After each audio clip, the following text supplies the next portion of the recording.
Olá, bem-vindos ao canal Zodiachi. O meu nome é Diogo e venho-vos apresentar o segundo episódio da série Astrologia dos Famosos.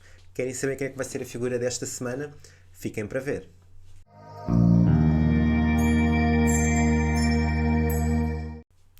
E a figura pública desta semana é Diana Frances Spencer, mais conhecida por Princesa Diana. Foi uma muito conhecida aristocrata e filantropa. Foi casada com o príncipe Carlos de Gales, herdeiro da coroa do Reino Unido, e nasceu a dia 1 de julho de 1965 às 19h45 em Sandringham, no Reino Unido. Após o seu casamento com o príncipe Carlos, ela tornou-se uma das mulheres mais conhecidas do mundo, foi muito perseguida pelos paparazzi e foi considerada um ícone da moda, da beleza e da elegância feminina, mas também pelo seu trabalho de caridade. O seu funeral foi assistido por mais de 2,5 milhões de pessoas e tornou-se num dos eventos mais vistos em todo o mundo até hoje. Vamos então verificar o seu mapa astral. Tendo nascido a 1 de julho, tinha o Sol em Caranguejo, ou seja, ela é do signo de Caranguejo, e uma das qualidades mais visíveis nela era a sensibilidade. Todos nós reconhecemos uma imagem doce, afetuosa e até um pouco envergonhada nas suas aparições públicas, e ela rapidamente se identificou com o seu papel como princesa ao nível humanitário. Muitas das visitas que ela fez a países pobres, ela tinha a necessidade de abraçar e de beijar as pessoas que vinham ao seu encontro.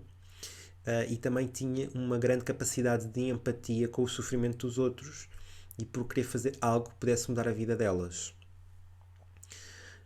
Outro aspecto que também era muito visível era o seu lado maternal, portanto, ela tinha uma grande necessidade de acarinhar, de cuidar dos seus filhos, e isso também era bastante notório nas suas aparições públicas. A nível pessoal, poderemos dizer que ela terá sofrido bastante com o divórcio e com a exposição mediática toda que teve, porque Caranguejo pede muito segurança e o querer ser amado e cuidado. Um lado mais negro também de Caranguejo é a parte vingativa, e ela também acabou por, a certo momento, utilizar a imprensa a seu favor para se vingar da família real. Tinha aqui uma coisa que eu acho que era interessante falar, que era um humor mordaz e também um pouco brincalhão, que podemos identificar aqui num sextil entre Mercúrio, Plutão e Marte. Vamos agora analisar a Lua, que neste caso específico é bastante importante, uma vez que é o regente de Caranguejo.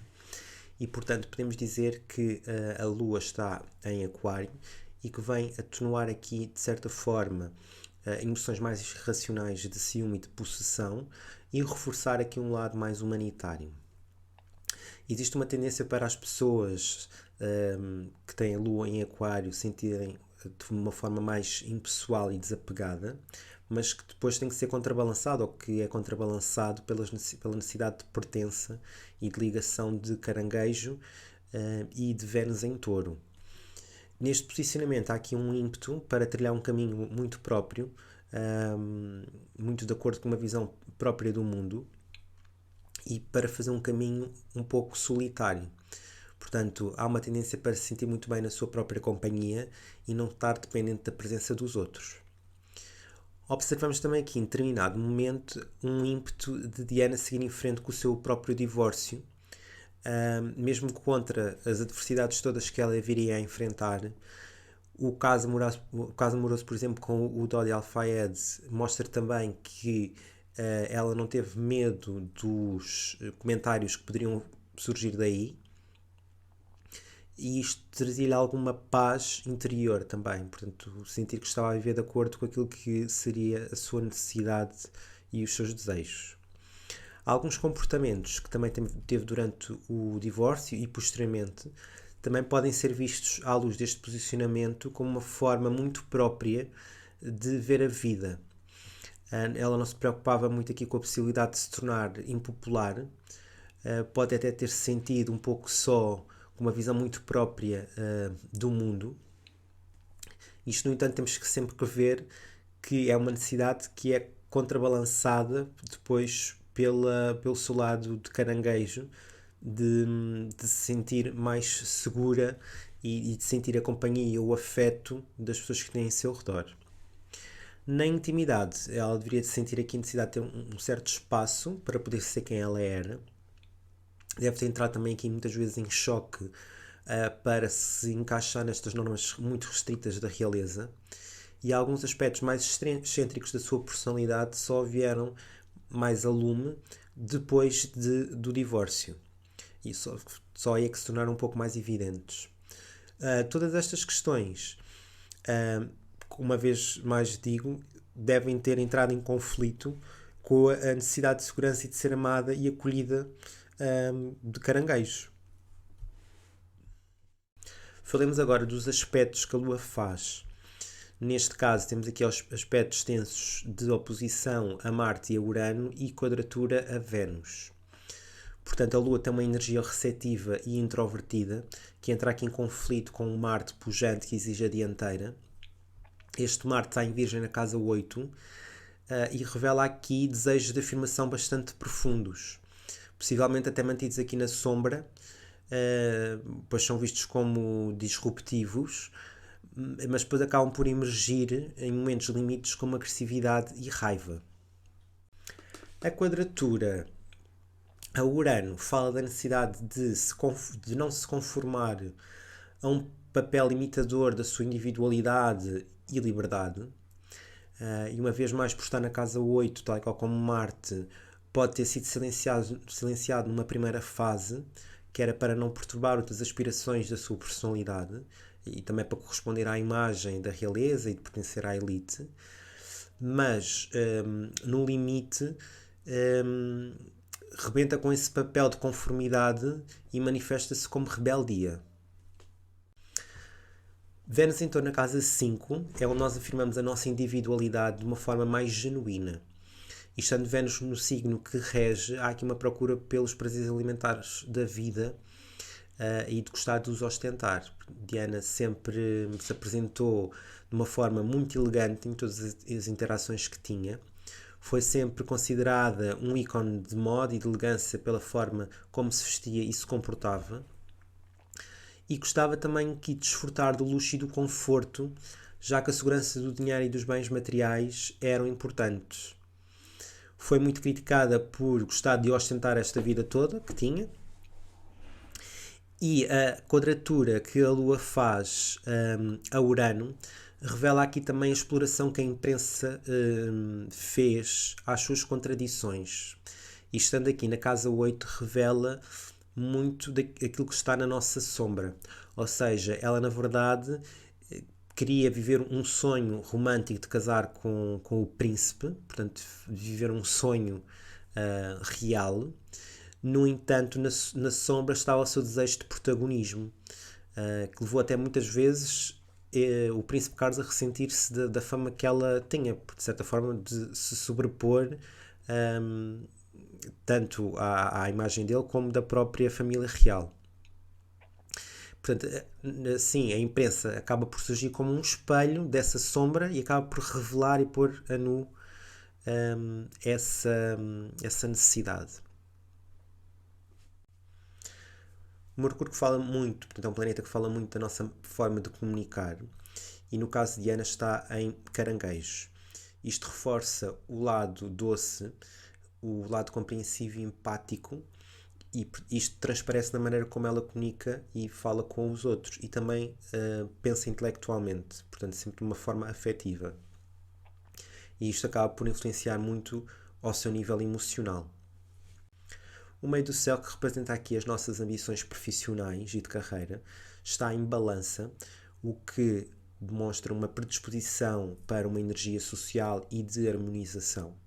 Podemos dizer que Diana se identificou desde cedo com o seu papel como princesa, uma vez que exigia dela uma capacidade diplomática e política. Mais tarde, quando ela envereda pelo seu trabalho como embaixadora das Nações Unidas, vemos claramente que ela conseguiu reunir aqui vários aspectos da sua personalidade que estão presentes no seu mapa astral. Ou seja, o lado mais social e justo de Balança, o humanitário de Aquário, o cuidador de Caranguejo e o influenciador de Sagitário, que é o seu ascendente e que já vamos falar mais à frente. Só mencionar aqui uma quadratura que a Saturno, na casa 1, que exige aqui um trabalho de estruturação de disciplina para que ela se possa desenvolver não só profissionalmente, mas também como um indivíduo. Portanto, aqui na casa 1, ele vai pedir esta disciplina também para ela se tornar mais estruturada como pessoa. Vamos agora ver o ascendente e descendente da princesa Diana. Neste caso, o ascendente está em Sagitário e o descendente em Gêmeos. Podemos dizer que o ascendente é a forma como as pessoas nos percepcionam do lado de fora e o descendente o tipo de parcerias que nós procuramos. Este ascendente em Sagitário, podemos dizer que ela vinha a percorrer um caminho na busca de uma maior liberdade para poder explorar o mundo para além daquilo que seriam as suas vivências diárias.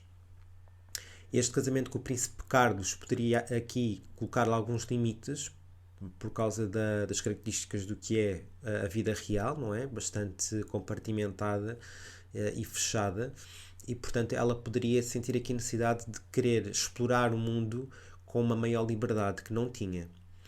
O casamento com o príncipe Carlos, sendo ele uma pessoa viajada e portanto que tinha aqui algum conhecimento de outras filosofias e crenças de vida, podia alimentá-la de alguma forma.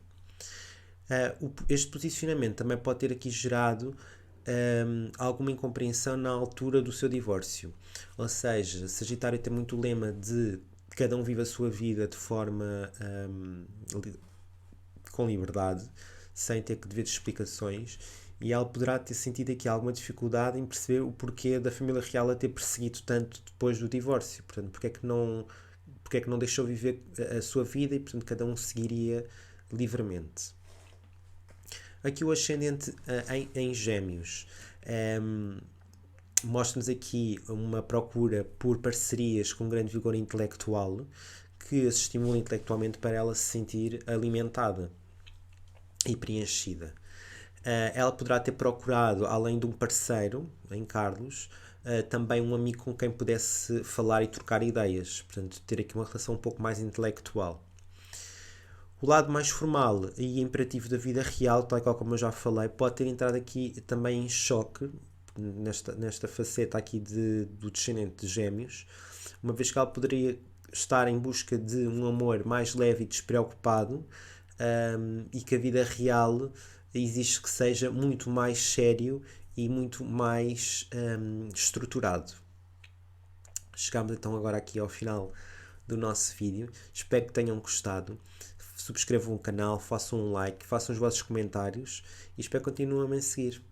Até ao próximo vídeo. Beijo!